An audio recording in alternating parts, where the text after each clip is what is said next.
शनिवार दिन निज पॉकेट किंबा पर्स रे रखंतु। एई गोटिए जिनिस संध्या परे चमत्कार देखिबे। जदि आपण शनिदेव को खुशी करने को चाहते तेबे शनिवार आपण एक उपयुक्त समय अटे। शनिवार दिन सकाळू शनि मंदिर रे किपरि भक्तंकर भिड़ लगी थाए ताहा तो आपण जानिथिबे।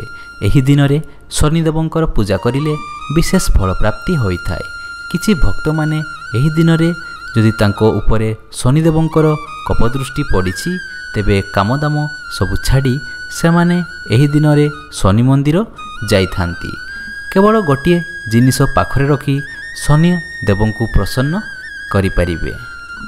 किछि लोक शनिवार दिन चाहिकी मध्य शनि मंदिर जाई पारंती नाही, तेणु चिंता करिबा किछि आवश्यक नाही।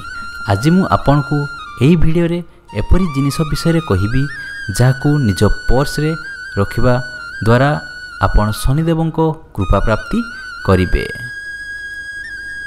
शनिदेवंकु नील रंगर फूल अत्यंत पसंद अटे, तेणु भक्त माने शनिदेवंकु नील रंगर फूल अर्पण करिथांती।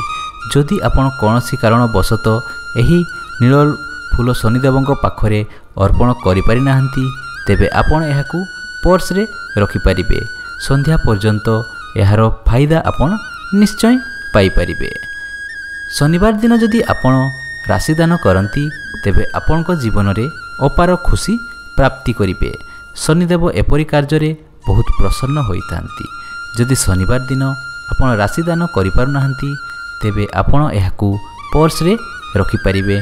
देखिबे आपणकर शनिदेवंकर कपदृष्टि दूर हबो।